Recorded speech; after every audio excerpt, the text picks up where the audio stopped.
India কোনোদিন বাংলাদেশের বন্ধু হয় না, শত্রু।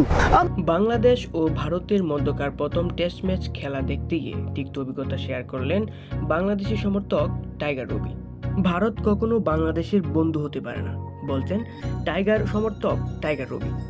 ভারতীয় সমর্থকদের উগ্র আচরণের শিকার টাইগার রবি।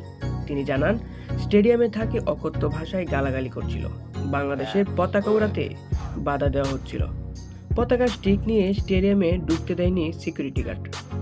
তারপরও সে কাগজের টেপ পেঁচিয়ে বাংলাদেশের পতাকা ওড়ান।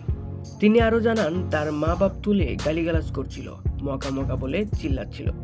বাংলাদেশের উদ্দেশ্যে তিনি বলেন, প্রয়োজনে আফগানিস্তানকে সাপোর্ট করো, কিন্তু ভারতকে নয়, ওরা খুব জঘন্য। টসে জিতে ফিল্ডিংয়ের সিদ্ধান্ত নেয় বাংলাদেশ অধিনায়ক নাজমুল হোসেন শান্ত। প্রথম দুই সেশন দাপটের সঙ্গে কাটালেও তৃতীয় সেশনে রবীন্দ্র জাদেজা ও রবিচন্দ্রন অশ্বিনের ব্যাটিং নৈপুণ্যে ঘুরে দাঁড়ায় ভারত। দিন শেষে 6 উইকেটে 339 রান সংগ্রহ করে টিম ইন্ডিয়া। বোলিং প্রান্তে হাসান মাহমুদ 4টি, নাহিদ রানা 1টি ও মেহেদী মিরাজ 1টি উইকেট সংগ্রহ করেন।